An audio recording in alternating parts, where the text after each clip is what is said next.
नमो भगवते वासुदेवाय। ओम नमो भगवते वासुदेवाय। ओम नमो भगवते वासुदेवाय। ओम अज्ञानातिमिरान्धस्य ज्ञानञ्जनशलाकया चक्षुरुन्मीलितं येन तस्मै श्रीगुरुवे नमः। श्रीचैतन्यमनोभीष्टं स्थापितं येन भूतले स्वयं रूप कदा मह्यं ददाति स्वपदान्तिकम्। वन्देऽहं श्रीगुरु श्रीयुतपदकमलं श्रीगुरून् वैष्णवांश्च श्रीरूपं साग्रजातं सहगण रघुनाथ अन्वितं तं सजीवं साद्वैतं सावधूतं पर्जनसहितं कृष्ण चैतन्य देवं श्रीराधा कृष्ण पादान सहगण ललिता श्री विशाखा अन्विताश्च। हे कृष्ण करुणा सिंधु दीनबंधु जगतपते गोपेश गोपिका कांत राधा कांत नमस्तुते। तप्त कांचन गौरांगी राधे वृंदावनेश्वरी वृषभानुसुते देवी प्रणमामि हरिप्रिये। नमः ॐ विष्णुपादाय कृष्णपृष्ठाय भूतले श्रीमति भक्ति वेदांत स्वामिन् इति नामिने। नमस्ते सरस्वती देवे गौरवाणी प्रचारिणे निर्विशेषा शून्यवादी पाश्चात्यदेशतारिणे। जय श्री कृष्ण चैतन्य प्रभु नित्यानंद श्री अद्वैत गदाधर शिवासादि गौर भक्तवृंद। हरे कृष्णा कृष्ण कृष्ण हरे हरे हरे राम राम राम हरे हरे। हरे कृष्णा। सभी को शील प्रभुपाद जी के द्वारा शील प्रभुपाद जी की जय। हरे कृष्णा। तो पूनम माता जी आप हैंड रेज ले लेंगे। हरे कृष्णा माता जी।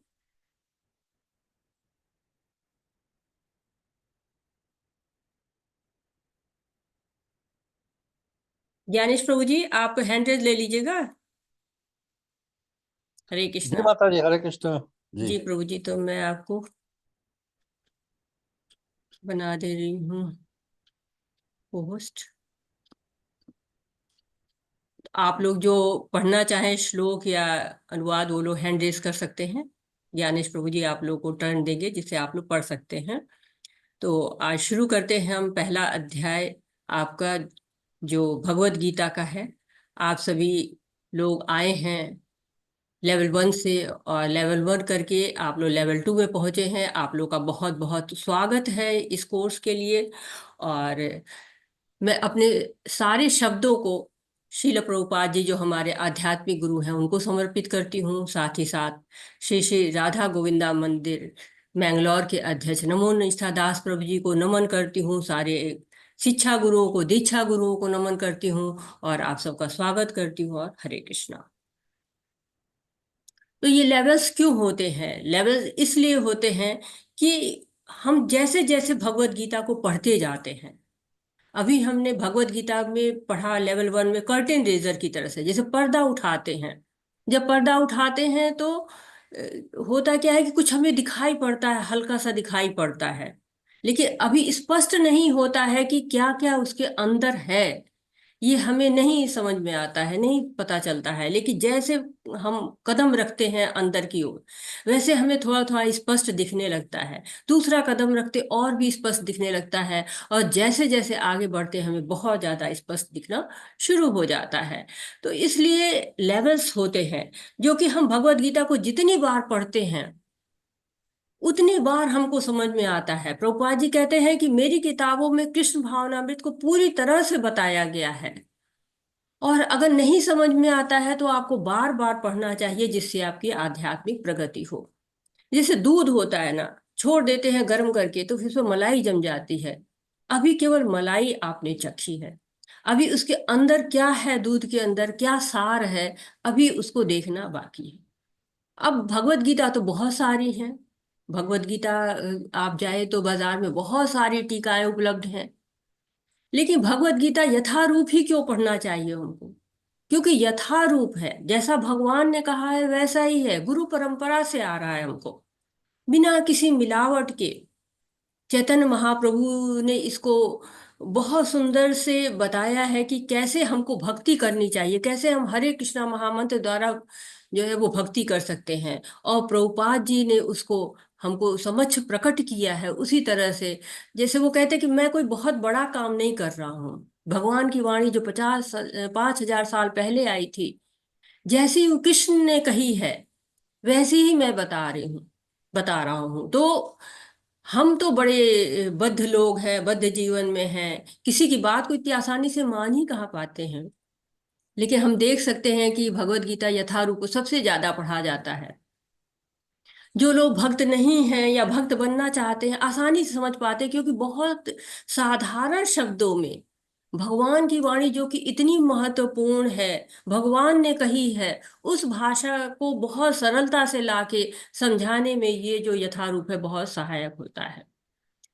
तो और उसको समझने के लिए और एक चीज अगर हम करें तो उस पे सोने पे सुहागा हो जाता है। यदि हम एक माला अवश्य जपें, कोशिश करनी चाहिए, एक जो है वो माला अवश्य करें। लेवल 1 में बताया गया है कि कैसे आप अपनी माला को जप सकते हैं। तो संकल्प करना है, क्लास में जो एक्टिविटीज होती हैं उनमें भाग लेना है, और चैट बॉक्स और व्हाट्सएप के जो नियम हैं उनका अनुसरण करना है। तो आप उन मर्यादा में रह के, उस अनुशासन में रह के हमें इस क्लास को करना है। तो भगवान कृष्ण ने भगवत गीता बोली, उसमें व्यवहारिक रूप भी है और सैद्धांतिक दर्शन भी है। आप जैसे जैसे पढ़ेंगे आपको सिद्धांत भी पता चलेंगे और उनको कैसे व्यवहार में ला सकते हैं। तो ये भगवत गीता को अगर इतनी अच्छी ही है तो कहेंगे इसको बहुत पहले होना चाहिए, क्योंकि हम देख रहे हैं पृथ्वी तो बहुत पहले से है। और अब जाके भगवत गीता क्यों हमें 5,000 साल पहले आई है?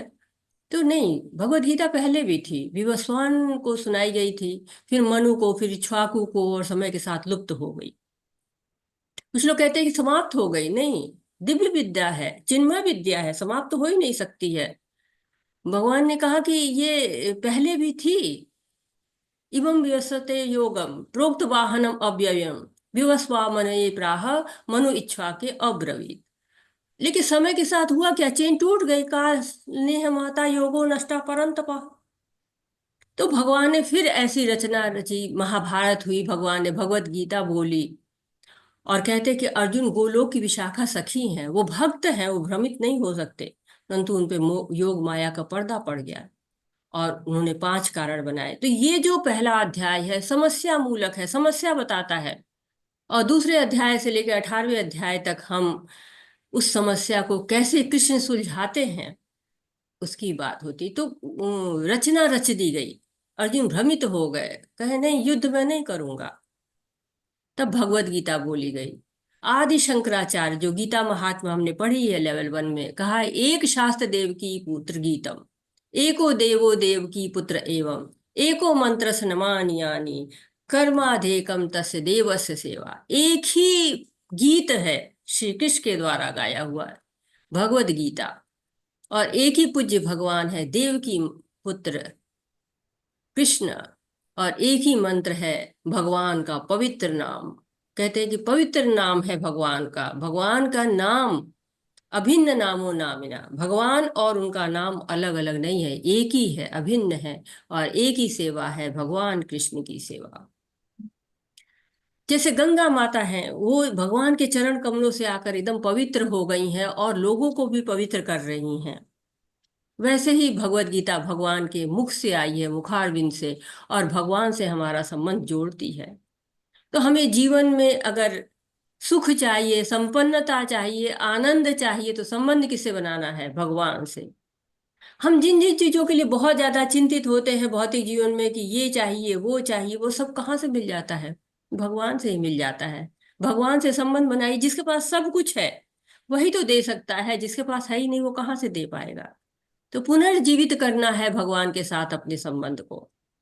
और प्रभुपाद जी ने ऐसे ही नहीं लिखा है, बहुत सारे आचार्यों का, श्री बलदेव विद्याभूषण जी का, श्री विश्वनाथ चक्रवर्ती ठाकुर का, श्री श्रीधर स्वामी का, श्रीपद रामानुजाचार्य, इनके जो ग्रंथ हैं उनसे आधार लिया है उन्होंने। तो भगवत गीता में 700 श्लोक हैं।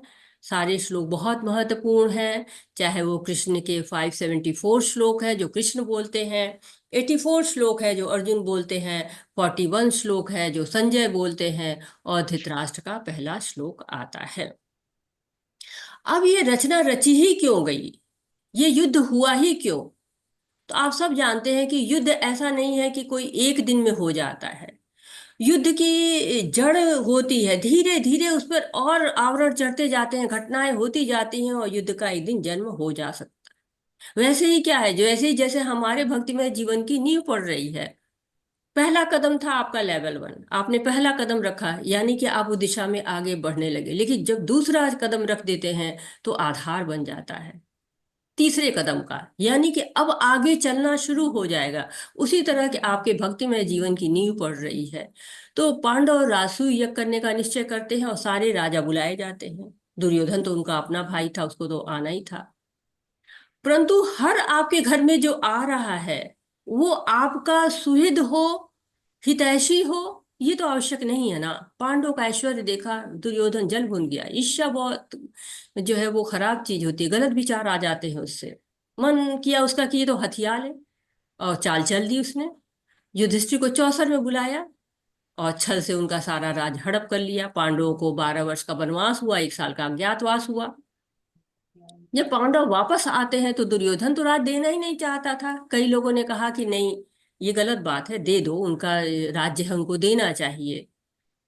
यहाँ तक कि भगवान श्री कृष्ण की शांति दूत बनकर आए और वहां पे उन्होंने अपना छोटा सा विराट स्वरूप भी दिखाया। द्रुपद ने समझाया, द्रोणाचार्य ने समझाया, भीष्म ने समझाया, सबने समझाया, लेकिन नहीं, समाधान निकल ही नहीं पाया और युद्ध की तैयारियां शुरू हो गई। युद्ध जब होने वाला था तो महर्षि जो भगवान वेद व्यास है, जो भगवान के अवतार हैं, शक्तावेश अवतार, वो आते हैं, कहते हैं कि धृतराष्ट्र कहिए तो मैं आपको दिव्य दृष्टि दे दूं, अगर आप देखना चाहते, क्योंकि बहुत घोर संग्राम होने वाला है। धृतराष्ट्र कहते हैं नहीं महर्षि, जब मैंने अपने बच्चों को बड़ा होते नहीं देखा तो उनकी जो है वो हत्याकांड में क्यों देखूं। तो युद्ध का सारा वृतांत सुनना जरूर चाहता हूं। तब संजय को महर्षि वेद व्यास ने, जो उन्हीं का शिष्य था, धृतराष्ट्र के सलाहकार थे, उनको दिव्य दृष्टि प्रदान की। यहाँ तक कि वो भक्त भी बहुत बड़े थे।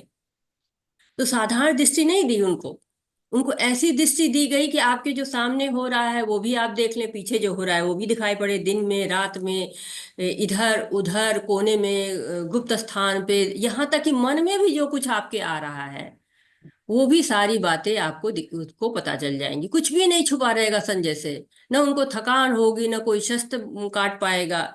और साथ ही साथ उन्होंने ये भी कह दिया कि सर्वनाश तो होना ही होना है, लेकिन अंत में धर्म की विजय होगी। तो एक तरह से आप देख रहे हैं कि धर्म की ही विजय हुई। आपने लेवल 1 में जाना है। युद्ध का जो है बहुत विषम परिस्थिति है, शोर है, संघ बच चुका है, भगवान ने भगवत गीता बोलते हैं। तो भगवान क्यों युद्ध की भूमि में क्यों भगवत गीता बोलते हैं? ये तो भगवत गीता कहीं आराम से अर्जुन को बैठा के एक जगह पर बोली जा सकती थी, लेकिन नहीं। इसलिए बोली गई कि परिस्थितियां विषम हैं, लेकिन निर्णय कैसा लेना है, तर्कपूर्ण निर्णय लेना है। युद्ध है, सबको आकर्षित होता है। कहीं भी दो लोग की लड़ाई होती है, 4 लोग देखने पहुंच जाते हैं। तो युद्ध सबको आकर्षित करता है, देवी देवताओं को। तो अर्जुन भ्रमित था। ये सोचना गलत है, क्योंकि वो तो गुणाकेश है, भक्त है, नींद को, अज्ञान को, सबको विजय प्राप्त कर चुका है। वो क्या है? निमित्र मात्र भव सव्य साची, निमित्र मात्र बनाया गया है। जैसे रिपोर्टर होते हैं ना, वो प्रश्न पूछते हैं, निमित्त मात्र है, प्रश्न तो जनता के होते हैं। इसी तरह से प्रश्न पूछ के ही जिज्ञासाओं का समाधान होता है। और अर्जुन प्रश्न पूछते हैं और उनकी जिज्ञासाओं का समाधान भगवान करते हैं। तो इस तरह से ये अब भगवत गीता में दुर्योधन की कूटनीति दिखाई पड़ेगी, पहले अध्याय के पहले श्लोक से लेकर 11वें श्लोक तक। 12वें श्लोक से 20वें श्लोक तक पांडव की जीत के संकेत दिखाई देंगे। और भगवान भक्त वत्सल है, भक्तों को प्यार करते हैं, वो हमको 21 से 27वें श्लोक तक पता चलेगा। और जीवन में दुख आता है उसका क्या कारण है, अर्जुन के जीवन में दुख क्यों आया है, युद्ध क्यों नहीं करना चाहते हैं, ये 28 से लेकर 46वें श्लोक तक हम जान पाएंगे। तो मनुष्य के स्वभाव होता है, हम स्वभाव के अनुसार ही कर्म करते हैं, और कर्म भी जो है वो स्वभाव को नहीं बदल पाता है। ये हम पहले ही श्लोक में देख सकते हैं। हरे कृष्णा, पढ़िए प्रभु जी, हरे कृष्णा पढ़िए कुछ। माता जी। हरे कृष्णा। अत्रे माता जी, आप प्रारंभ कीजिए। हरे कृष्णा। हरे कृष्ण प्रभु जी, हरे कृष्ण माता जी। श्लोक और अनुवाद ओम माता जी। हरे श्री परमात्मने नमः।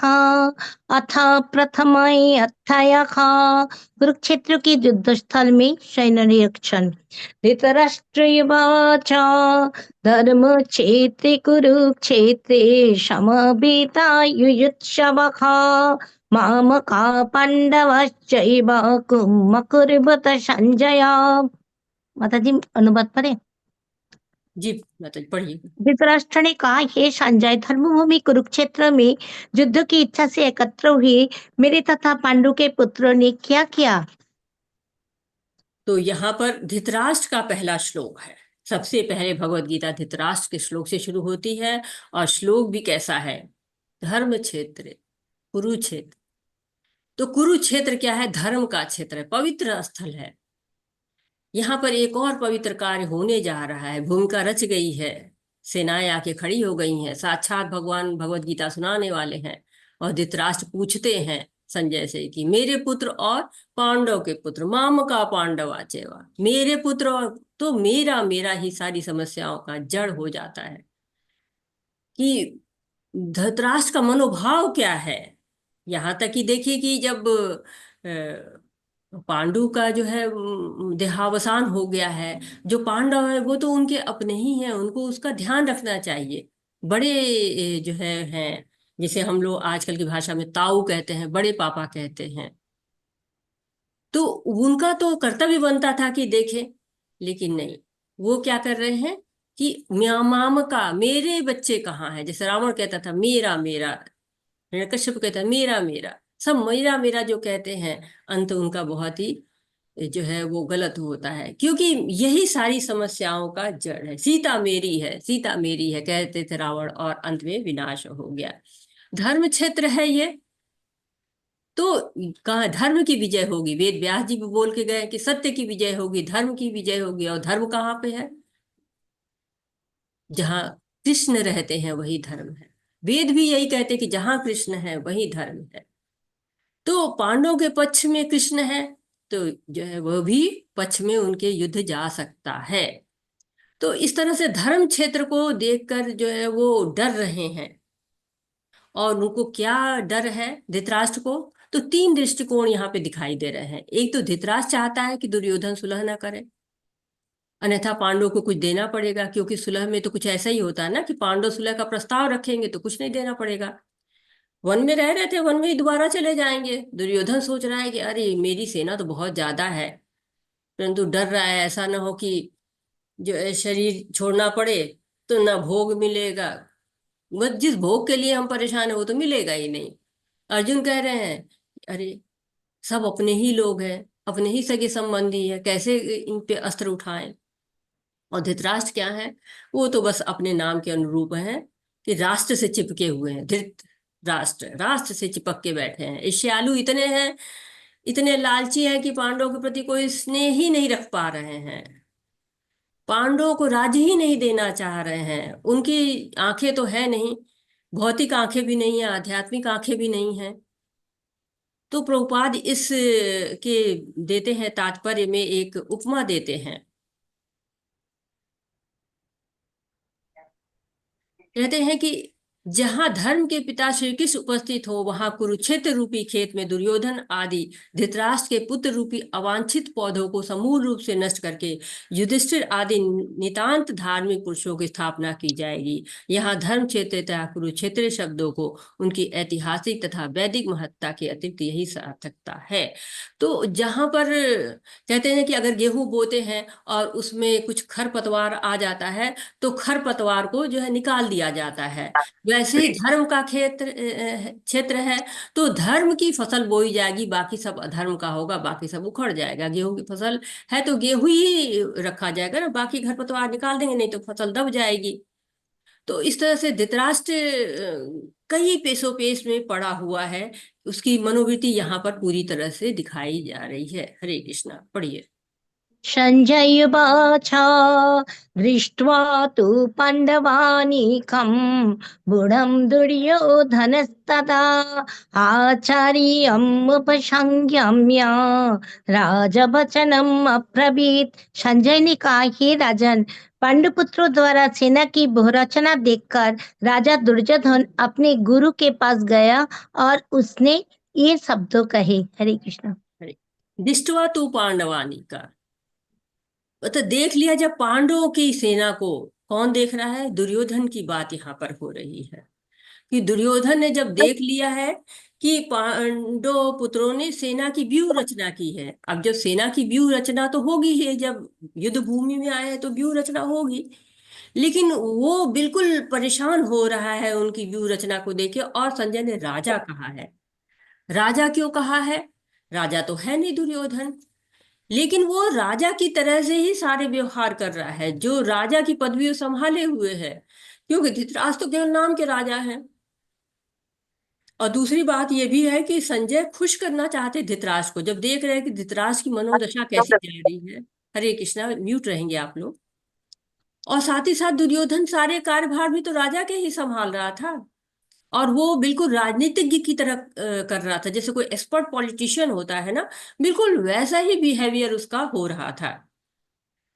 इसलिए उसको राजा कहा गया दुर्योधन उनके संजय की तरफ से। और फिर वो क्या देखना चाह रहा है? पांडवों की सेना की व्यूह रचना देख के उसके अंदर जो भय है उसके अनुरूप वो क्या व्यवहार कर रहा है। हरे कृष्णा। पश्यैतं पाण्डुपुत्राणाम् आचार्य महतिं च मुं गूढं द्रुपदपुत्रेण तब शिष्येन धीमता। हे आचार्य, पांडुपुत्रों की विशाल सेना को देखे, जिसे आपके बुद्धिमान शिष्य द्रुपद के पुत्रों ने कितने कौशल से व्यवस्थित किया है। हरे कृष्ण। हरे कृष्णा। तो ये द्रुपद और द्रोणाचार्य सबको द्रुपद का पुत्र कह रहा है, जबकि वो सीधे कह सकता था कि धृष्टद्युम्न है, उसने देखिए कितनी अच्छी तरह से संचालित किया है। वो ये नहीं कह रहा है, वो आप उनको इंडिकेट कर रहा है, उनको चिढ़ा रहा है, एक तरह से द्रोणाचार्य की ओर व्यंग कस रहा है कि देखिए ना कैसा सजाया है। क्यों? क्योंकि धृष्टद्युम्न भी द्रोणाचार्य का ही शिष्य है। और इसके साथ साथ एक पीछे की कहानी भी है कि द्रुपद महाराज और गुरु द्रोणाचार्य बचपन में एक ही गुरुकुल में पढ़ा करते थे, बहुत अच्छे दोस्त थे।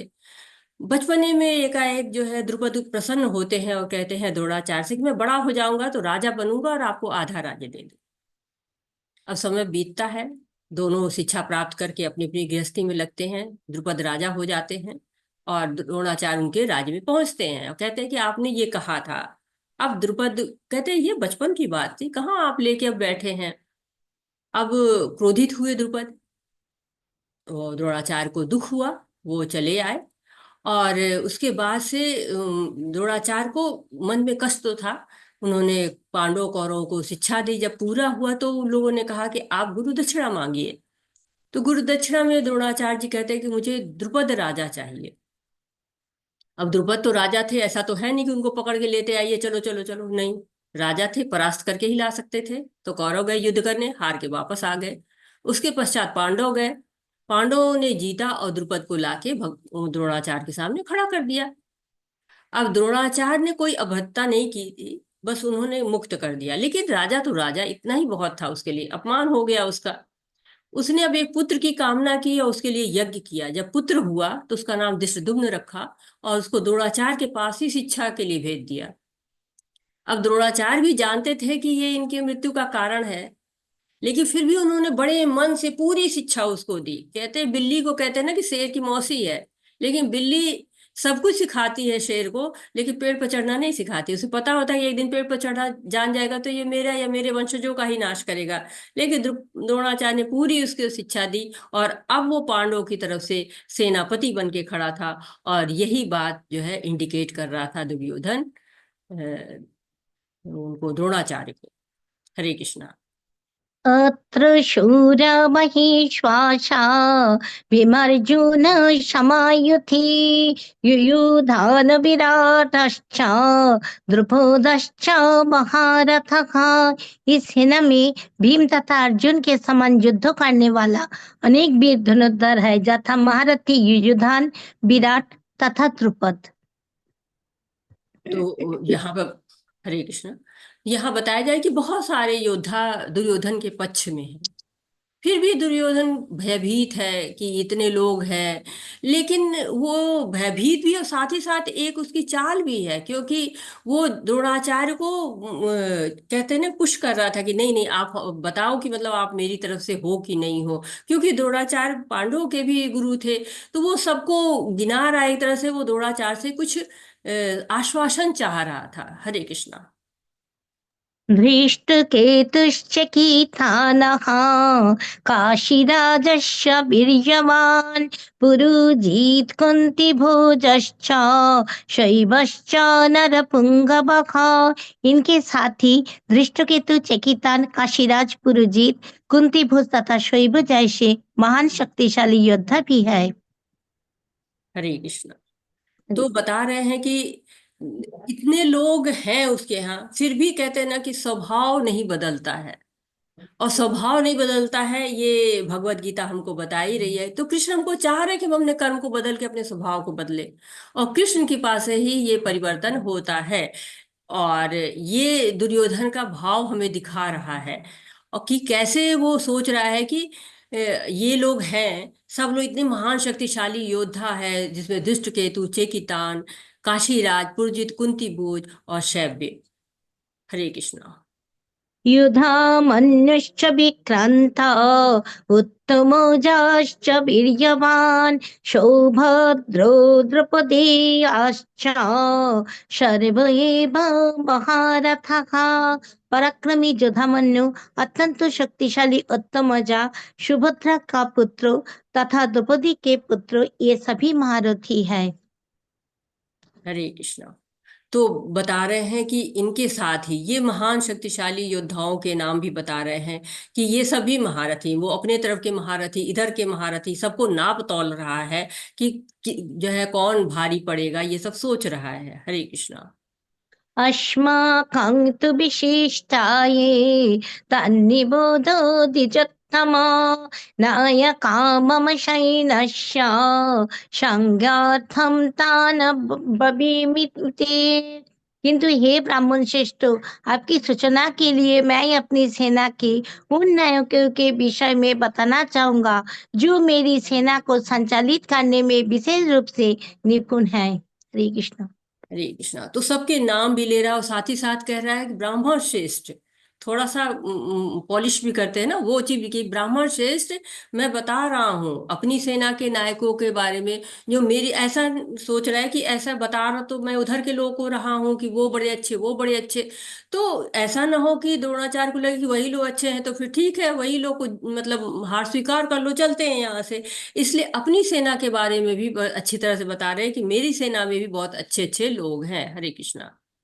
भवानी भीष्मश्च कर्णश्च कृपश्च शमितिञ्जयः अश्वत्थामविकर्णश्च समुदत्ति तथैव च। मेरा सेना में स्वयं आप, भीष्म, कर्ण, कृपाचार्य, अश्वत्थामा, विकर्ण तथा सोमदत्त का पुत्र भूरिश्रवा आदि है, जो युद्ध में सदैव विजयी रहे हैं। हरे कृष्ण। हरे कृष्णा। तो ये एक बात सही नहीं है कि हमेशा विजयी रहे हैं, क्योंकि ये लोग कई बार हारे भी हैं, ऐसा हमने देखा है। लेकिन वो सबको बूस्ट कर रहे हैं कि हाँ, ये सब लोग हैं, बहुत अच्छे हैं, और ये लोग युद्ध में हमेशा विजयी रहे, तो इस युद्ध में भी विजयी रहेंगे। हरे कृष्णा। अन्ये च बहवः शूरा मदर्थे त्यक्तजीविताः नाना शस्त्र प्रहाराणखा सर्वे युद्ध विशारदखा। ऐसे अन्य अनेक वीर भी है जो मेरे लिए अपना जीवन त्याग करने के लिए उद्यत है। वे विविध प्रकार के हथियारों से सुसज्जित है और युद्ध विद्या में निपुण है। हरे कृष्ण। हरे कृष्ण। त्यक्त जीविता मतलब मेरे लिए अपना शरीर भी त्याग देंगे, अपने आप प्राण की आहुति देने वाले हैं। मद अर्थ है मेरा अर्थ। अब इसको कई तरह से लगाया जा सकता है कि मेरे ही, जैसे कहते हैं ना कि मैं पैसा देता हूं तो उनका जीविका चलती है, तो मेरे अर्थ के लिए है, मेरे जो है अर्थ पे है रहे। तो ये लोग क्या करेंगे कि इतने सुंदर सुंदर हथियार लिए हुए, विविध प्रकार के, युद्ध विद्या में निपुण भी है और अपना शरीर त्याग देने के लिए उद्यत भी है, तो हमारी जो है विजय अवश्य होगी। हरे कृष्णा। अपर्याप्तं तदस्माकं बलं भीष्माभिरक्षितं पर्याप्तं तिदमेतेषां बलं भीमाभिरक्षितं। हमारी शक्ति अपरिमेय है और हम सब पितामह द्वारा भली भांति संरक्षित है, जबकि पांडवों की शक्ति भीम द्वारा भली भांति संरक्षित होकर भी सीमित है। तो ये कितना कूटनीति बता रहे हैं। जो हम लोगों ने कहा था पहले भी कि 1 से 11 तक कूटनीति चल रही है दुर्योधन की। तो पहले उसने द्रोणाचार्य को संतुष्ट किया। अब वो पहले गुरु के पास गया, पहले भीष्म पितामह के पास नहीं गया कि भीष्म पितामह तो अपने हैं, उनको तो मना लूंगा मैं, लेकिन जो द्रोणाचार्य हैं, गुरु हैं, उनके पास जाऊंगा तो भीष्म पितामह को बुरा भी नहीं लगेगा। तो ये कूटनीतियां सब चल रही हैं उनकी। भीष्म पितामह को संतुष्ट कर रहा है कि हमारी शक्ति जो है वो अपर्याप्तम, यानी कि अपरिमेय है, सीमित है, लेकिन भीष्म पितामह के नेतृत्व में सुरक्षित है। अब आप सभी जानते हैं कि संख्या में तो बहुत ज्यादा थे, वो 11 अक्षौहिणी थे और जो है पांडव 7 अक्षौहिणी थे, संख्या में ज्यादा है, फिर भी उसको अपर्याप्त लग रहे हैं। क्यों? और दूसरी तरफ वो पर्याप्तम भी कह रहा है कि भीष्म द्वारा संरक्षित भी है। तो वो जो कंफ्यूजन, उसका संशय है, वो बना हुआ है। पांडव भीम के द्वारा संरक्षित है, यानी कि भीम के मुकाबले तो भीष्म ज्यादा है। वो इस तरह से नाप तौल गुणा भाग कर रहा है। वो भीम से जलता था और उसको ये था कि मैं जो है वो हारूंगा तो भीम से ही हारूंगा, ये भी उसको था। तो ये तरह तरह की कूटनीतियां रचते हुए आगे बढ़ रहा है। हरे कृष्णा। अयोनिषु च शरीरेषु यथा भागम् अवस्थितः भीष्मम् एवाभिरक्षन्तु भवन्तः सर्व एव हि। अतएव सैन्य व्यूह में अपने अपने मोर्चों पर खड़े रहकर आप सभी भीष्म पितामह की पूरी पूरी सहायता दे। हरे कृष्ण। हरे कृष्णा। तो वो कह रहा है कि भीष्म की पूरी पूरी सहायता करें। अब वो सोच रहा है कि भीष्म पितामह की प्रशंसा हो गई, द्रोणाचार्य की प्रशंसा हो गई, तो अब और लोग की भी प्रशंसा कर दें, जो सेना है उसकी भी प्रशंसा कर ले। तो कहे आप लोग जो खड़े हैं वो सब लोग बहुत इंपॉर्टेंट हैं। भीष्म तो बहुत ही ज्यादा वीर हैं, लेकिन अब उनका समय, थोड़ा बूढ़े हो गए हैं, तो उनको जरूर आप लोग सहायता दीजिए। उनको अब सहायता, तो एक तरह से सबको वो उत्साहित कर रहा है कि नहीं, आप लोग तैयार रहें और शत्रु को बिल्कुल जीतने न दें। जीत हमें ही अपनी पक्की करनी है। हरे कृष्णा। तस्य सञ्जनयन हर्षं कुरु वृद्ध पितामहः सिंहनादं विनोत्तजै शंखं दद्मो प्रतापवान। तब कुरुवंश के बाप वृद्ध परम प्रतापी एवं वृद्ध पितामह ने सिंह गर्जना की सी ध्वनि करने वाले अपने शंख के उच्च स्वर से बजाया, जिनमें दुर्योधन को हर्ष हुआ। हरे कृष्ण। हरे कृष्णा। तो उसको लग रहा था कि हाँ, कोई मतलब द्रोणाचार्य ने कोई भी उत्तर नहीं दिया, थोड़ा सा उदास जैसे था। लेकिन भीष्म उसके मन की बात पहचान लेते हैं। तो एक तरह से आप देखिए कि वेद व्यास जी कितनी छोटी छोटी बातों को बताते हैं, कितनी छोटी छोटी बातों को हमारे सामने लाते हैं, कि कैसे मतलब एक मूवी की तरह से बता रहे हैं कि एक धृतराष्ट्र हैं जो अंधे हैं, बैठ के उनका बेटा है, और कैसे एक रचना रच गई है युद्ध की, और वहां पर उनका बेटा परेशान होके कैसे दौड़ दौड़ के सबको ठीक कर रहा है, कि सबको आगे बढ़ा रहा। और कह रहे कि द्रोणाचार्य जब नहीं बोलते हैं तो थोड़ा सा उदास हो जाता है। उदास हो जाता है तो भीष्म देखते हैं, भीष्म की नजर पहचान जाती है अपने इस बच्चे को देख के, वो दुखी होते हैं और तुरंत शंख बजाते हैं ताकि वो खुश हो जाए। तो एक तरह से भीष्म कितने योद्धा भी हैं लेकिन कोमल हृदय भी हैं, अपने पोते को देख के परेशान भी हो रहे हैं और उसको खुश करना चाह रहे हैं, जैसे बचपन में खुश करते हैं जो दादा लोग होते हैं अपने पोते को कि हमारा बच्चा खुश हो जाए, वैसे खुश कर रहे हैं। हरे कृष्णा। तत शङ्खश्च भैर्यश्च पुनर्बाणक गोमुखः सहसैव पहन्नन्ता सशब्दस्तु मूलोऽभवत्। तत्पश्चात शंखो नगरे बिगुल तुरही तथा सिंह सहसा एक साथ बज उठे। वो समवेत स्वर अत्यंत कोलाहलपूर्ण था। हरे कृष्णा। तो एक तरह से जैसे सेनापति थे भीष्म, जैसे उन्होंने अपने शंख बजाते हैं, शंख का मतलब होता है कि अब युद्ध स्टार्ट हो गया, तो जितने भी वाद्य यंत्र थे सब बजने शुरू हो गए। एक तरह से कहते हैं कि युद्ध का जो बिगुल होता है, युद्ध में बिगुल बजाया जाता है ताकि लोग जान जाए कि युद्ध शुरू होना है। पहले बहुत नियम के अनुसार युद्ध होते थे, तो जब वो युद्ध का जो है एक तरह से स्टार्टिंग पॉइंट हो गया, तो एक तरह से अब तक भगवत गीता जो है वो दुर्योधन के हाथ में थी, दुर्योधन का पक्ष रख रही थी। अब व्यास देव जी पुनः अपने हाथ में ले रहे हैं और बता रहे हैं कि हाँ देखिए अब क्या हो रहा है। 18 छुरी सेना है, अस्त्र शस्त्र से सुसज्जित हो गई है, उसमें अब एक योद्धा आता है जो परेशान होगा, यानी मेन हीरो अब आने की जो है वो समय हो चुका है। हरे कृष्णा। तथा शीतैर्हैर्युक्ते महति शन्दने स्थितो माधव पाण्डवश्चैव दिव्यौ शङ्खौ पदमस्तुः। दूसरी ओर से श्वेत घोड़े द्वारा खींचे जाने वाली विशाल रथ पर आसीन कृष्ण तथा अर्जुन ने अपने अपने दिव्य शंखों बजाई।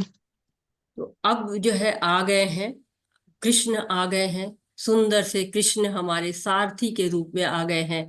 और अर्जुन जो बेदाग रहित है, तो सफेद, जिनका भी मतलब कहते हैं कि अर्जुन का मतलब ही होता है सफेद दाग रहित, वो आ जाते हैं। और अब जो है वो जो शंख है सब बजना शुरू हो गए हैं।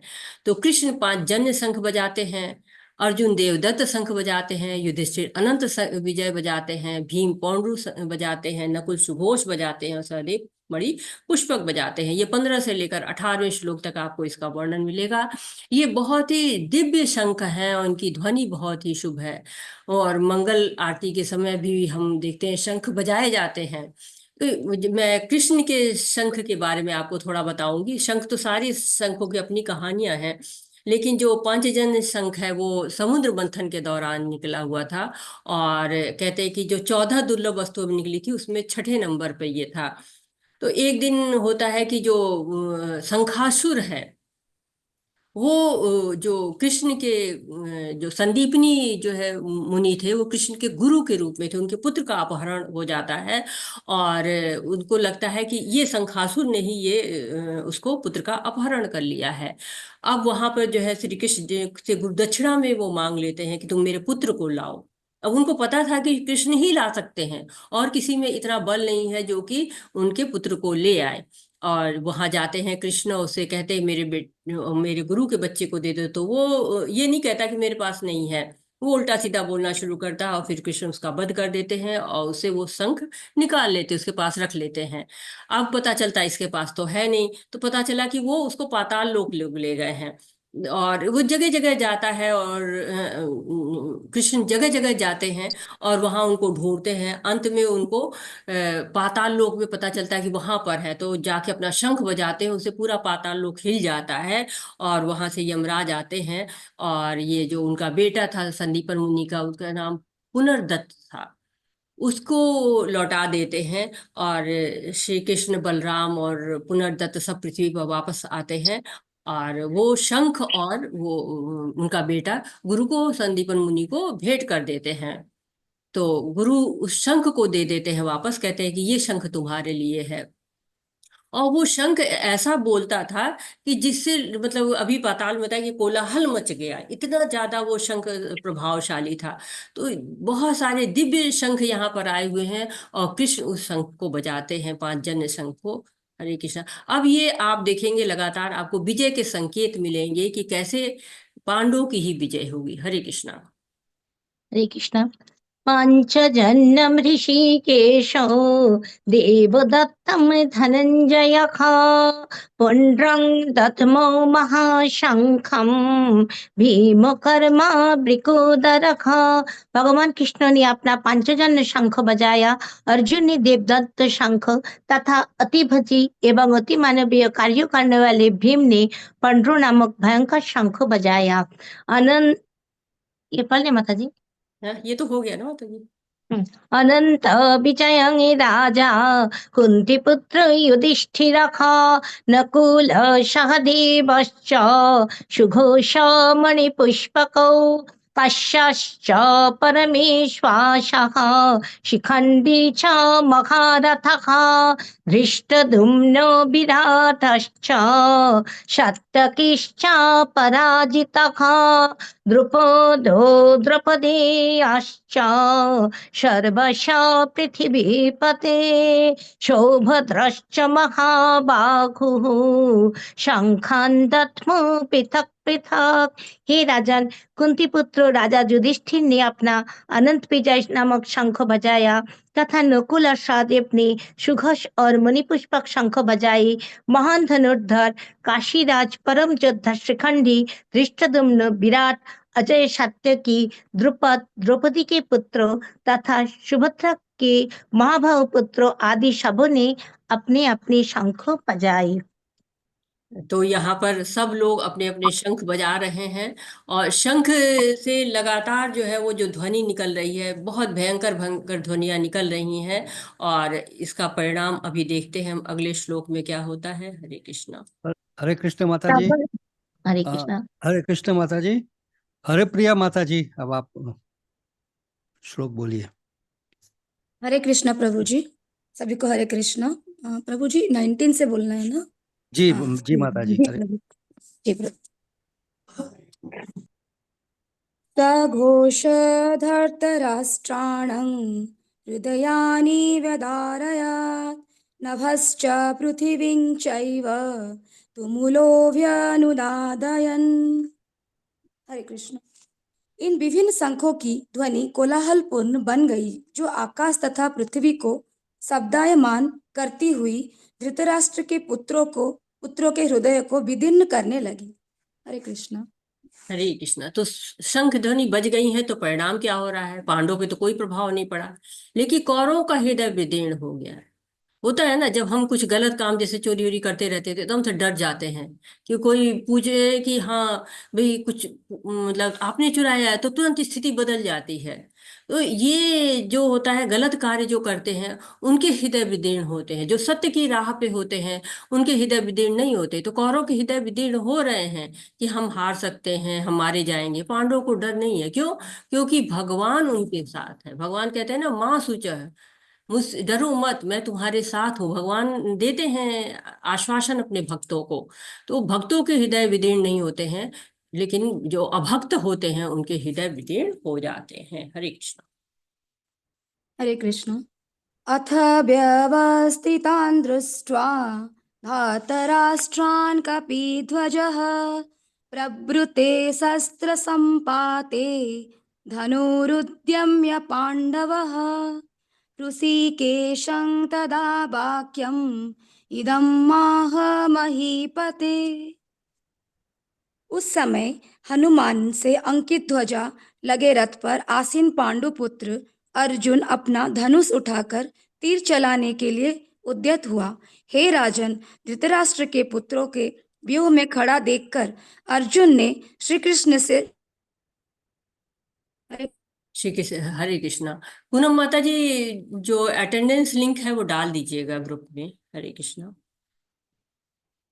तो अब रथ के बारे में बात हो रही है। अभी शंख के विषय में बात हुई थी, अब रथ के बारे में बात हो रही है कि अर्जुन के रथ पर हनुमान जी अवस्थित हैं। तो विजय का एक ये भी संकेत है। एक संकेत शंख से मिल गया कि शंख जो है वो उससे विदीर्ण हो रहा है जो कौरवों का। तो एक तो पहले था कि कृष्ण सारथी के रूप में है, पहला विजय का संकेत यही है। कहते कि जयस्तु पांडुपुत्राणाम येषा पक्षे जनार्दन। जिस पक्ष में भगवान होते हैं वहां जीत होती ही है। अब जब भगवान है साथ में तो लक्ष्मी देवी साथ में ही है, क्योंकि भगवान विष्णु जहाँ रहते हैं लक्ष्मी वही रहते हैं। पति के बिना तो वो कहीं रहती ही नहीं है। और जहाँ लक्ष्मी है वहीं भाग्य है। अर्जुन का रथ की अब बात हो रही है कि ये जो रथ है ये अग्निदेव ने दिया है, और वो रथ जहाँ जाता है वहां पर जो है विजय अवश्य होती है। तो लगातार आपको विजय के सब लक्षण दिखाई दे रहे हैं। एक बात आप लोग और करिएगा कि नोट करते रहिएगा, यहाँ पर बहुत सारे नाम आएंगे, अर्जुन के नाम आएंगे, कृष्ण के नाम आएंगे। उनके नामों का मतलब होता है, और उन नाम उस जगह वैसे ही प्रयोग किए गए हैं। तो आप नोट कर सकते हैं पूरी भगवत गीता में भगवान के क्या क्या नाम आते हैं। माधव आते हैं, वासुदेव आता है, गोविंद आते हैं, मधुसूदन, देवकी नंदन, केशव निषाद, बहुत सारे नाम आएंगे। इन नामों को आप नोट करिए और नोट करके रखिए। तो ये क्या है, एक तरह से हो गया कि विजय भगवान के हाथ में है। वह हनुमान जी भी हैं, अब ये भी एक संकेत है। हनुमान जी भगवान राम के साथ थे वहां पर युद्ध में, तो वहां पर विजय मिली, एक ये भी संकेत है। साथ ही साथ जो अर्जुन है वो ऋषिकेश है, यानी कि ऋषिकेश जो है वो जो अर्जुन की यानी कि इंद्रियां जो है अर्जुन की, उसको नियंत्रित कौन कर रहा है? ऋषिकेश। ऋषिकेश है, ऋषिकेश। तो जो इंद्रियों के स्वामी कौन है? भगवान है। और वो कहाँ पर है? ये अर्जुन के साथ में है। तो अर्जुन की विजय बिल्कुल निश्चित दिख रही है। तो बहुत सारे चिन्ह हैं, कृष्ण है साथ में, झंडा उनका बहुत ही आकर्षक है जिस पर हनुमान जी विराजमान है। और हनुमान जी ने कहा कि जितना भी जो है वो भीम तुम बोलोगे, उससे कई गुना जो है तेज से मैं बोलूंगा।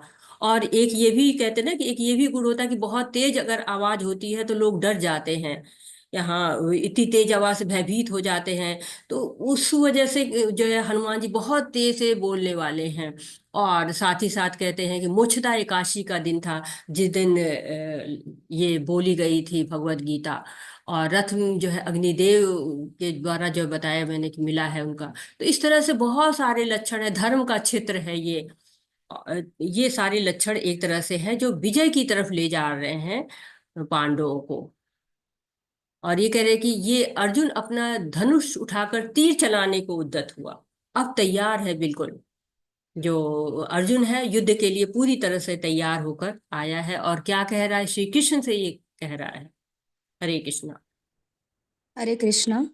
अर्जुन उवाच सेनयोरुभयोर्मध्ये रथं स्थापयमेच्युत यावदेतान्निरीक्षेऽहं योद्धुकामन्नवस्थितान् केर्मया सह योद्व्यम् केर्मया सह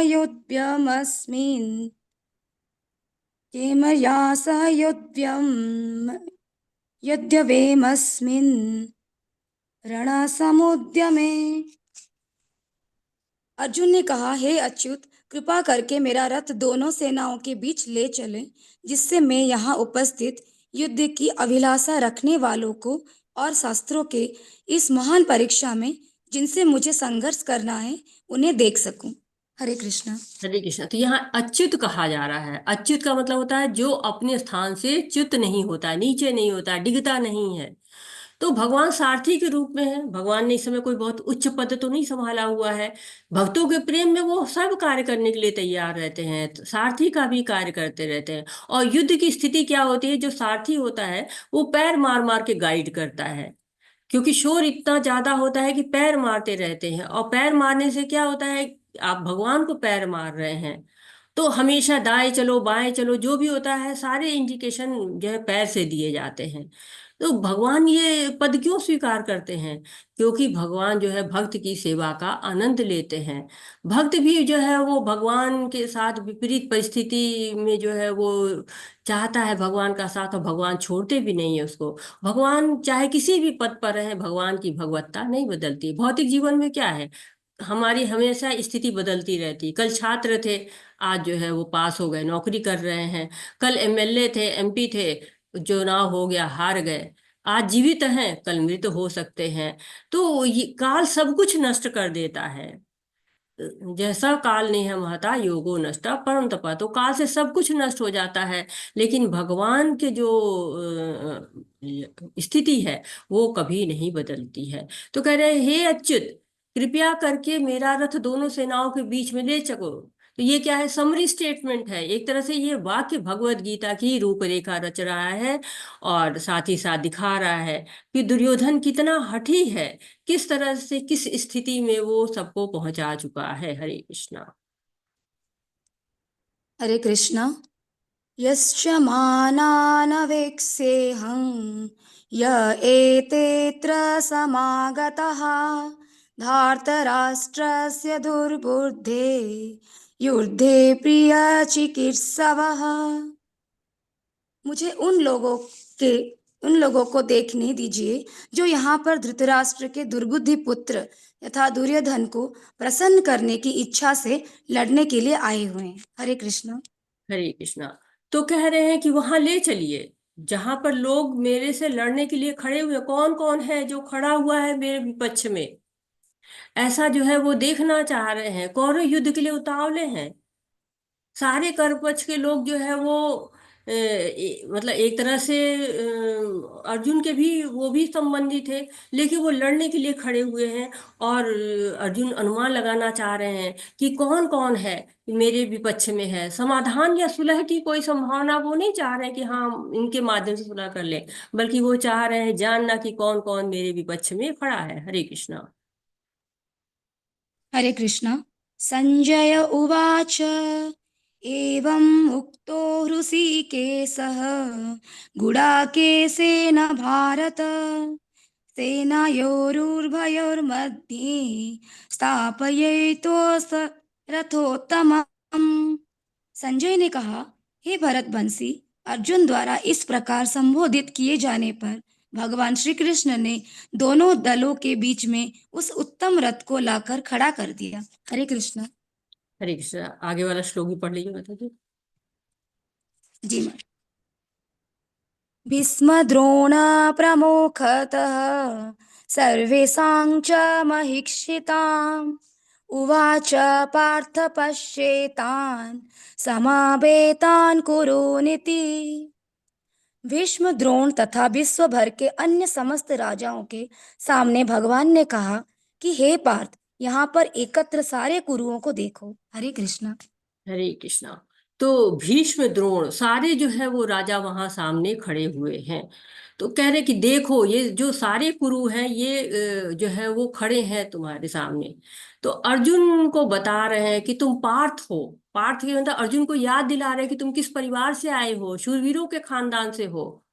तो भगवान जो भी कार्य करते हैं उसका एक उद्देश्य होता है। वो केवल कौरवों की पराजय और पांडवों की विजय ही नहीं याद दिला रहे हैं, बल्कि ये भी बता रहे हैं कि अब तुम्हारे सामने जो दुविधा आने वाली है, जो जीवन में आती है, उसमें तुम्हें शरण किसकी लेनी है, भगवान की लेनी है। तो एक तरह से उपाय रच रहे हैं भगवान की।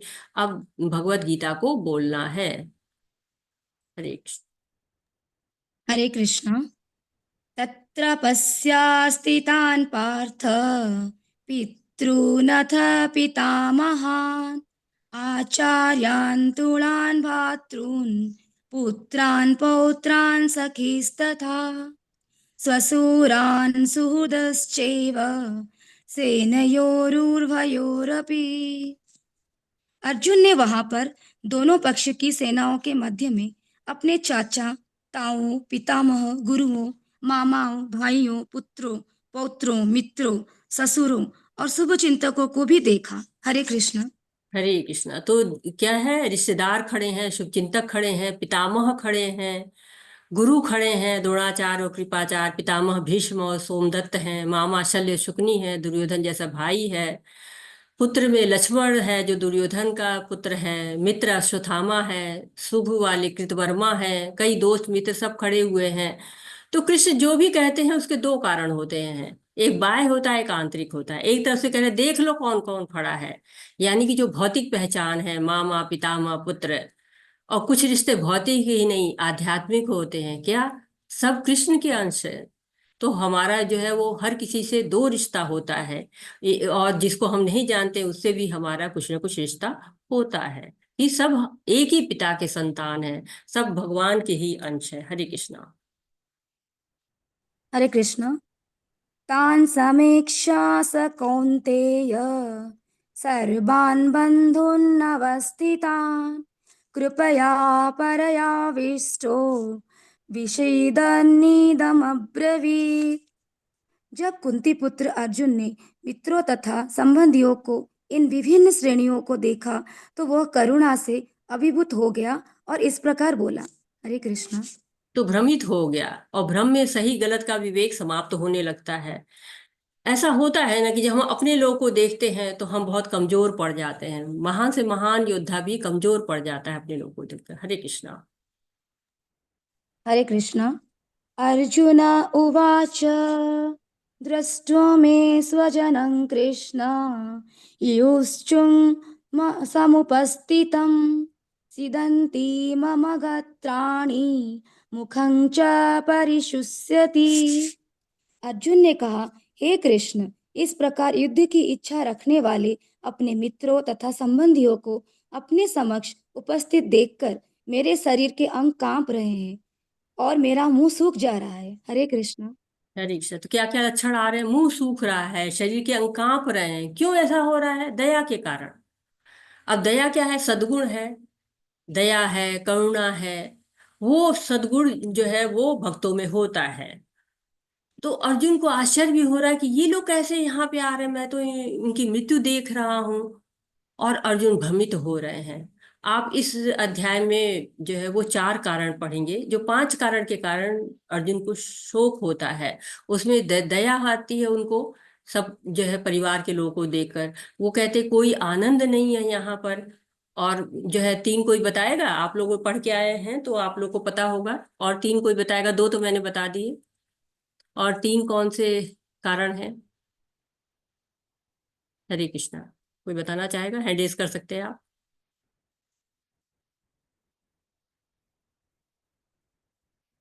कोई भी बता दे। आप जो है वो पता होगा लोगों को। हरे कृष्णा। हरे कृष्ण माता जी। माता जी, पहला तो आपने बताया दया, हम्म। और दूसरा है उसको उनको कुछ आनंद नहीं लगेगा। हम्म। तीसरा है उनको पाप लगेगा। चौथा है उनको कुल का परंपरा सब नष्ट हो जाएंगे।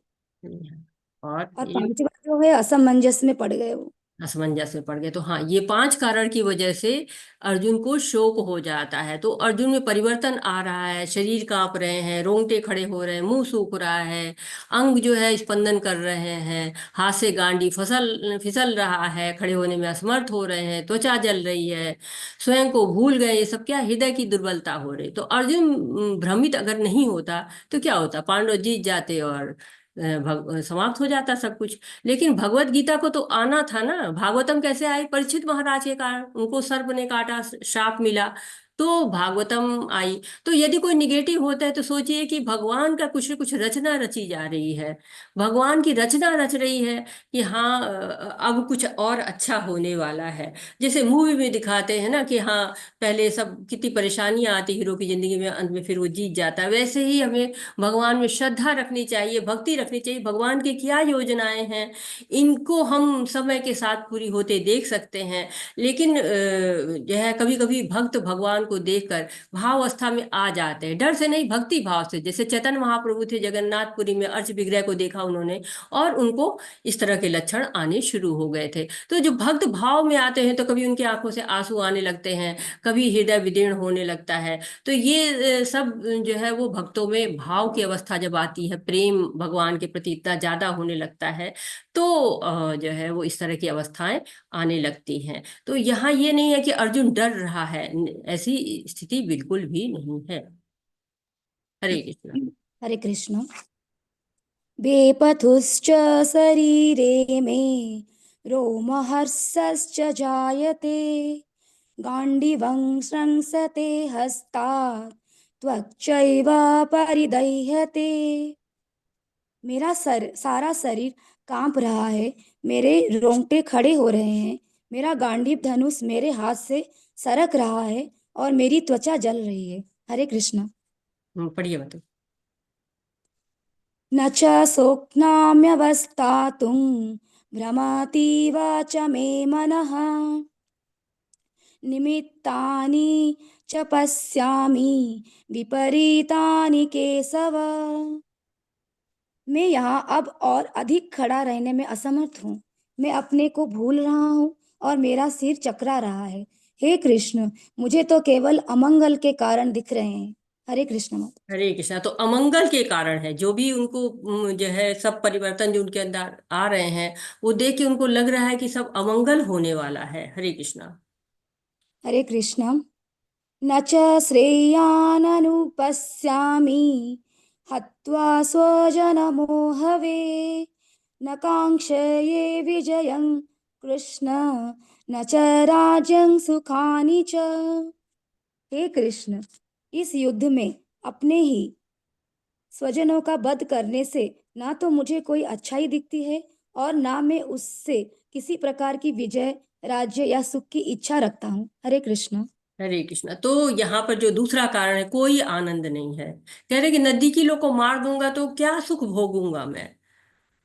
तो जो है क्योंकि कुछ अच्छा होता है हमारे जीवन में, कुछ बुरा होता है, हम दौड़ के अपने को पास जाते हैं। तो अगर हमारे अपने ही नहीं रहेंगे तो हम ये सब क्या करेंगे, ये सब जीत कर भी राज्य लेके क्या करूंगा। तो कृष्ण कहते हैं कि तुम जो है वो लड़ते हो तो दो बात होगी, क्योंकि क्षत्रिय हो तो तुम्हारा धर्म ही लड़ना है। और जो ये सब रिश्ते तुम देख रहे हो ये शारीरिक स्तर पे है। तुम इन सोच रहे हो कि इनको मार के जो है मुझे क्या मिलेगा, इससे अच्छा मैं जंगल में चला जाऊं। तो इस समय एक तरह से अर्जुन के लिए परिवार महत्वपूर्ण हो जा रहा है, कृष्ण महत्वपूर्ण नहीं हो रहे हैं। कहते हैं ना कि भगवान के धाम में कौन प्रवेश करता है, जो भगवान की आज्ञा को मानकर युद्ध में मरता है, या फिर जो सन्यासी आध्यात्मिक अनुशीलन में लगा रहता है। तो यहाँ पर अर्जुन उसी परिस्थिति में है। वो सोच रहे हैं कि हमको भूख नहीं लगे तो हमें खाना नहीं बनाएंगे। जबकि होता क्या है, माँ को भूख लगे या ना लगे, बच्चे को भूख लगती है तो वो जरूर जो है वो खाना बनाती। तो अर्जुन यहाँ पर अपने आनंद की बात सोच रहे हैं। जो माँ अपने आनंद की नहीं सोचती, बच्चे के आनंद के बारे में सोचती है। और यहाँ अर्जुन कृष्ण के आनंद के बारे में न सोच के स्वयं के आनंद के बारे में सोच रहे हैं। हरे कृष्णा। हरे कृष्ण। किं नो राज्येन गोविन्द किं भोगैर्जीवितेन वा येषामर्थे काङ्क्षितेनो राज्यं भोगः सुखानि च त इमेव स्थिता युद्धे प्राणं त्यक्त्वा धनानि च आचार्यः पितरः पुत्रास्तथैव च पितामहः मातुलः श्वशुरः पौत्रः शालाः सम्बन्धींस्तथा एतान् हन्तुम् इच्छामि घ्नतोऽपि मधुसूदन अपि त्रैलोक्यराज्यस्य हेतोः किं नु मही कृते निहत्य धातराष्ट्रान्न का प्रीति सर्जनार्दन। हे गोविंद, हमें राज्य, सुख अथवा इस जीवन से क्या लाभ, क्योंकि जिन सारे लोगों के लिए हम उन्हें चाहते हैं वे ही इस युद्ध भूमि में खड़े हैं। हे मधुसूदन, जब गुरुजन, पितृगण, पुत्रगण, पितामह, मामा, ससुर, पौत्रगण, साले तथा अन्य सारे संबंधी अपना अपना धन एवं प्राण देने के लिए तत्पर हैं और मेरे समक्ष खड़े हैं, तो फिर मैं इन सबको क्यों मारना चाहूंगा, भले ही वे मुझे क्यों ना मार डाले। हे जीवों के पालक, मैं इन सब से लड़ने को तैयार नहीं, भले ही बदले में मुझे 3 लोग क्यों ना मिलते हों। इस पृथ्वी की तो बात ही छोड़ दें, भला धृतराष्ट्र के पुत्र को मारकर हमें कौन सा प्रसन्नता मिलेगी। हरे कृष्ण। हरे कृष्णा। तो अर्जुन बहुत सारे तर्क रख रहे हैं और सोच रहे हैं बड़े अच्छे अच्छे तर्क रख रहा हूँ, बड़ा अच्छे अच्छे भगवान के नाम याद करे। गोविंदा यानी कि गाय को और इंद्रियों को प्रसन्न करने वाले हैं, जनार्दन हैं, जनों के पालनहार हैं, माधव है, लक्ष्मीपति हैं, और मधुसूदन है, मधु नाम के राक्षस को मारने वाले हैं। तो अर्जुन बार बार जो है उनकी प्रशंसा कर रहे हैं और उनसे कह रहे हैं कि जो श्रेयस हो, जो अच्छा हो मेरे लिए, वो आप मुझे बताइए। तो अर्जुन को लग रहा है कि मुझे जो है भगवान ऐसा रास्ता बताएं जिसके द्वारा मेरी प्रशंसा हो, प्रेयस हो। जो है वो ऐसे, मतलब मुझे श्रेयस कार्य मिले, प्रेयस कार्य न मिले। प्रेयस कार्य वो होता है जो थोड़े समय के लिए होता है, और श्रेयस कार्य होता है जिसके लिए हमेशा ही यश मिलता है। और ये कौन सा जो है श्रेयस कार्य है कि मैं धृतराष्ट्र के पुत्रों को मार दूं। हरे कृष्णा। हरे कृष्ण। पापमेवाश्रयेदस्मान् हत्वेतानाततायिनः तस्मान्नाहावयं हन्तुं धार्तराष्ट्रान् स्वबान्धवान् स्वजनं हि कथं हत्वा सुखिनः स्याम माधव। यदि हम ऐसे आतताइयों का वध करते हैं तो हम पर पाप चढ़ेगा। अतः ये उचित नहीं होगा कि हम धृतराष्ट्र के पुत्रों तथा उनके मित्रों का वध करें। हे लक्ष्मीपति कृष्ण, इससे हमें क्या लाभ होगा और अपने ही कुटुंबियों को मारकर हम किस प्रकार सुखी हो सकते हैं। हरे कृष्णा। हरे कृष्णा। तो कह रहे हैं कि निश्चित ही पाप लगेगा, ऐसा सोच रहे हैं अर्जुन। ये जो है वो तीसरा आपको कारण आ जा रहा है। तो वो शास्त्र कहते हैं कि जो 6 प्रकार के आताइयों को मारने में कोई पाप नहीं लगता। अर्जुन पाप कर्म से बचना चाह रहे हैं। कौन? विष देने वाला, जो बचपन में देखिए भीम को विष दिया था इन लोगों ने, दुर्योधन लोगों ने। आग लगाने वाला तो लाक्षागृह आप जानते ही है। घातक हथियारों से आक्रमण करने वाला, तो जब वनवास में थे जो पांडव, तो कई बार उन पर आक्रमण हुए थे। धन लूट, जो कि इसी कौरवों ने ही कराए थे। धन लूटने वाला, तो राज्य उनका ले लिया था उन्होंने। भूमि हड़पने वाला, वो भी राज्य, मतलब राज्य में धन भी आता है, भूमि भी आती है, तो उनको भी हड़प लिया था। दूसरे की स्त्री का अपहरण करने वाले, तो द्रौपदी का उन्होंने किस तरह से अपमान किया था। और रावण देखे, उन्होंने भी सीता माँ का जो है अपहरण किया था। तो कहते हैं ऐसे जो कार्य होते हैं वो पापपूर्ण नहीं होते हैं। अर्जुन माधव कहकर कृष्ण को बता रहे हैं कि युद्ध से क्या होगा? अकाल पड़ेगा, आर्थिक स्थिति डावाडोल होगी, धन जन की हानि होगी।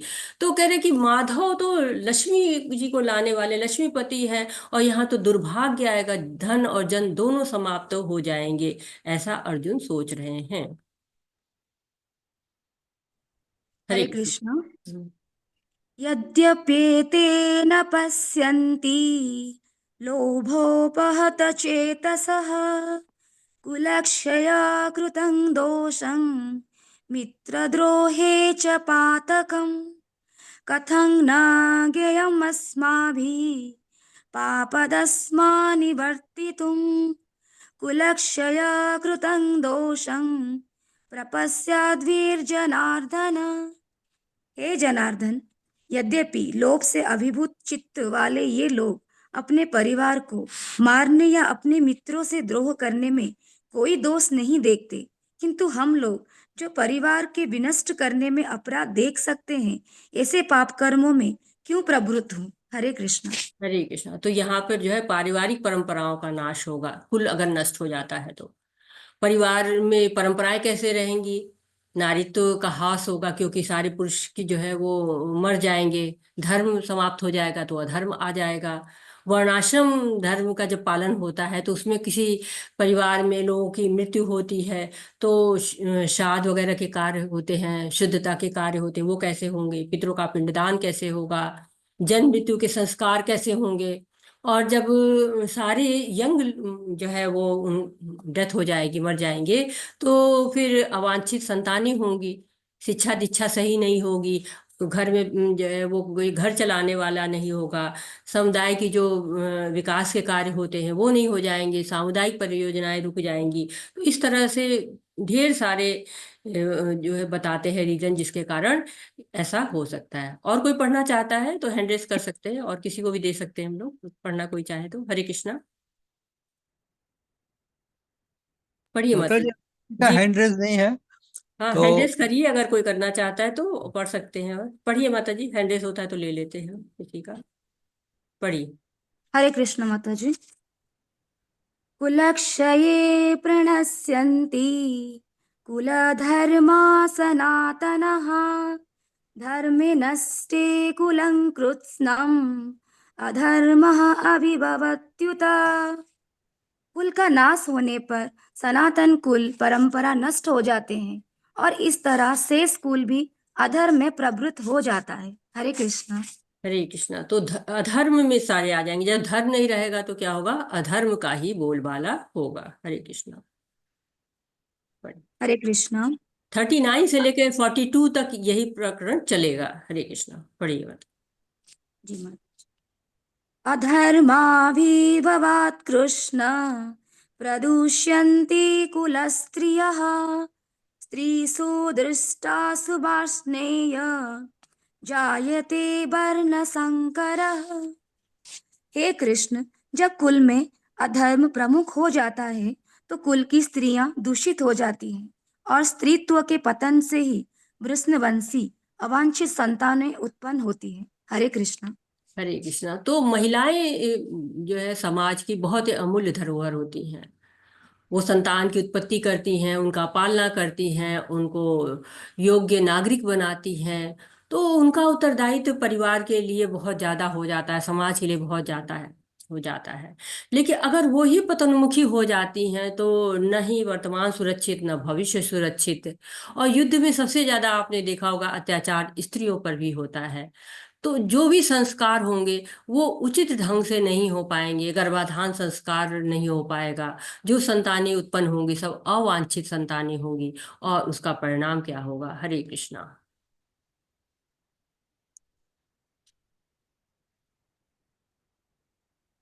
हरे कृष्णा। कौन पढ़ रहा है? हरे कृष्ण माता जी। नारायणी माता जी पढ़िए। पढ़िए माता जी। हरे कृष्णा माता जी। शङ्करो नरकायेव कुलाघनाम कुलस्य च पतन्ति पित्रो हि येषां पिण्डो उदकक्रियः पतन्ति अवांछित पितरो हेषां लुप्त पिंडोदक क्रियाः। ऐसे पढ़े माता जी। हरे कृष्णा। पढ़िए माता जी।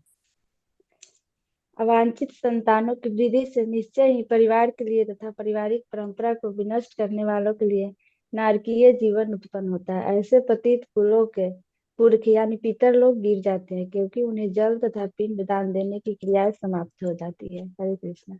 तो वर्ण शंकर संतानें उत्पन्न होंगी तो क्या होगा? पितरों को न पिंडदान मिलेगा न पानी मिलेगा।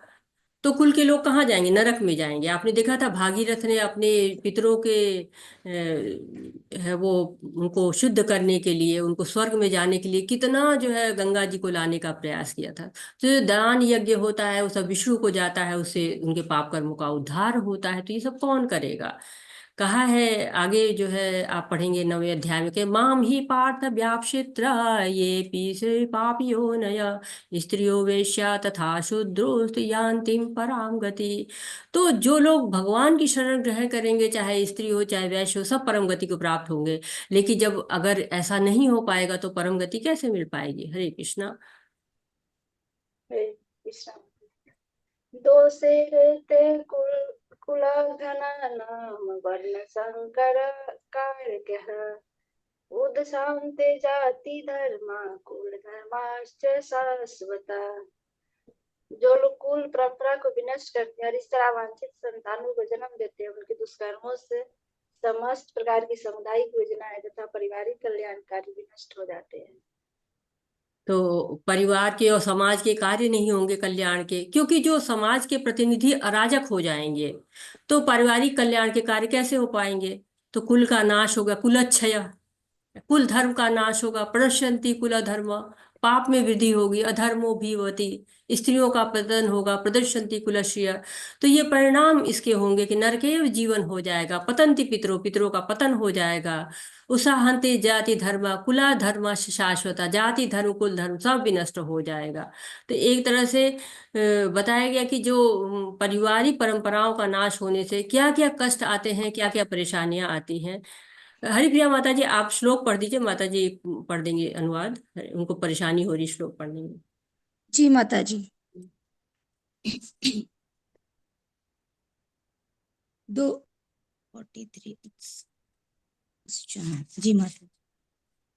उश्चन्न कुलधर्माणां मनुष्याणां जनार्दन नरके नियतं वासो भवतीत्यनुशुश्रुमा। हरे कृष्ण। हे प्रजापालक कृष्ण, मैंने गुरु परंपरा से सुना है कि जो लोग कुल धर्म का विनाश करते हैं वे सदैव नरक में वास करते हैं। हरे कृष्ण। तो जो लोग कुल धर्म का विनाश करते हैं उनको नरक मिलता है। तो एक तरह से वो सोच रहे हैं अर्जुन की मैं नरक का भागी क्यों बनूं, इस राज्य के भोग करने के लिए मुझे नरक में जाना पड़ेगा, इतना सारा पाप मुझे अपने ऊपर लेना पड़ेगा। वो इसके लिए स्वयं को तैयार नहीं पाते हैं। हरे कृष्णा। हरे कृष्णा। अहो बत महत् पापं कर्तुं व्यवसिता वयं यत् राज्य सुखलोभेन हन्तुं स्वजनमुद्यतः। ओह, कितने आश्चर्य की बात है कि हम सब जघन्य पाप कर्म करने के लिए उद्यत हो रहे हैं। राज सुख भोगने की इच्छा से प्रेरित होकर हम अपने ही संबंधियों को मारने पर तुले हैं। हरे कृष्ण। करे कितना बड़ा पाप कर्म है कि अपने सगे संबंधियों को मार के हम राज सुख भोगना चाहते हैं। तो इस तरह से लगातार वो शोक में और ज्यादा जाते जा रहे हैं, ये सब सोच के कि मुझे इस सब से बचना है, मुझे ये सब कार्य नहीं करना है। हरे कृष्णा। हरे कृष्ण। यदि मामा प्रतीकारं शस्त्रं शस्त्रपाणयः धार्तराष्ट्रारणे हन्योस्तन्मे क्षमातरं भवेत्। यदि शस्त्रधारी धृतराष्ट्र के पुत्र मुझ निहत्थे तथा रणभूमि में प्रतिरोध न करने वाले को मारे तो यह मेरे लिए श्रेयस्कर होगा। हरे कृष्ण। तो अर्जुन इतना अधिक धूप से भर गए कि एकदम भ्रमित हो गए हैं कि क्या श्रेयस्कर होगा मेरे लिए। जीत जाए तो क्या होगा, वो जीत जो है अपनों के खून से रंगी होगी, उसका भोग होकर कैसे मैं जी पाऊंगा। और युद्ध ना करूं तो कहीं भीख मांगने पड़ेगी। तो भीख मांगना क्षत्रिय धर्म के बिल्कुल विरुद्ध है। क्षत्रिय तो लड़ता है, युद्ध करता है, लोगों की रक्षा करता है, स्वाभिमानी होता है। तो कह रहे कि इससे अच्छा क्या होगा, इससे अच्छा होगा कि मैं निहत्था होकर बैठ जाऊं और ये सब लोग आके मुझे मार दें और जो है सब समाप्त हो जाए। ये मैं ऐसा ही करना वो चाह रहे हैं। कह रहे कि ये जो है ज्यादा अच्छा होगा कि मुझे सब लोग समाप्त कर दें, क्योंकि वो अब वो न जीना चाह रहे हैं न युद्ध करना चाह रहे हैं। अजीब से जो है वो हलचल में फंसे हुए हैं। हरे कृष्णा। हरे कृष्ण। संजय उवाच एवम् उक्त्वार्जुनः सङ्ख्ये रथोपस्थ उपाविशत् विसृज्य सशरं चापं शोकसंविघ्नमानसः। हरे कृष्णा। हरे कृष्ण। संजय ने कहा, युद्ध भूमि में इस प्रकार कहकर अर्जुन ने अपना धनुष तथा बाण एक ओर रख दिया और शोक संतप्त चित्त से रथ के आसन पर बैठ गया। तो हरे कृष्ण। अर्जुन क्या हो गए, शोकग्रस्त हो गए। धनुष बाण गांडीव बहुत प्रिय था उनको, और वो जब एक बार गांडी उठा लेते थे तो जब तक मतलब पूरा युद्ध समाप्त न हो जाए उसे रखते नहीं थे। गांडी रख देने का मतलब क्या है कि अब वो युद्ध नहीं करेंगे, और ऐसा करके वो रथ के आसन पर बैठ जाते हैं। तो ये पहला अध्याय यहाँ पे हमारा समाप्त होता है। अभी तक इस अध्याय में कृष्ण केवल श्रोता के रूप में है और अर्जुन वक्ता के रूप में है। तो हमें भी अच्छा श्रोता बनना चाहिए। अर्जुन अज्ञानी नहीं है, लेकिन भगवान ने उनको अज्ञानता में डाल दिया है। तो ये प्रश्न आए हैं क्योंकि आगे जो मानव की पीढ़ियां हैं उनको लाभ मिले। तो अर्जुन के अंदर भक्त होने के बहुत सारे गुण हमको दिख रहे हैं। उनके अंदर मृदुता है। तीन लोग के लिए भी वो जो है अपने सगे संबंधियों को मारने के लिए तैयार नहीं है, क्षमा करने के लिए तैयार हैं, बुरे परिणामों पर विचार कर रहे हैं, पारिवारिक परंपराओं के प्रति जागरूक हैं, स्वार्थ के लिए युद्ध नहीं करना चाहते हैं, निहत्था मारे जाने को तैयार हैं।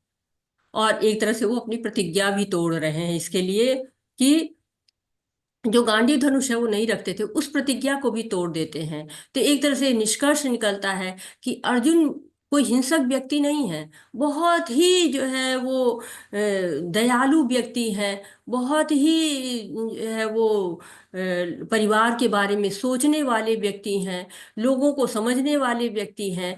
और इस तरह से ये समस्या में पड़े हुए हैं, शोक में पड़े हुए हैं। और इन शोक के यहाँ पे 4 कारणों के बारे में बताया गया है। और पांचवा कारण कल हम पढ़ेंगे। तो कल जो है वो आगे हम देखते हैं कि हाँ क्या होता है भगवत गीता में, आगे आगे इसको जानेंगे। और आज का जो सत्र है यहाँ पर हम हमारा समाप्त होता है, यह अध्याय हमारा यहाँ पे समाप्त होता है। आपका वाछा कल्पतरुभ्यश्च कृपा सिंधुभ्य एव च पतितानां पावनेभ्यो वैष्णवेभ्यो नमो नमः। अनंत कोटि वैष्णव वृंद की जय, भगवत गीता की जय, भक्तों की जय। हरे कृष्णा कृष्ण कृष्ण कृष्ण हरे हरे, हरे हरे हरे राम हरे राम राम हरे राम राम हरे हरे। राम हरे राम राम राम माता हरे जी हरे। कल क्लास लेंगी? आपका कोई प्रश्न है, कोई सुझाव है तो हम जो है वो लेना चाहेंगे यहाँ पे। हरे कृष्णा। माता जी कल क्लास लेंगी? 1 मिनट माता जी।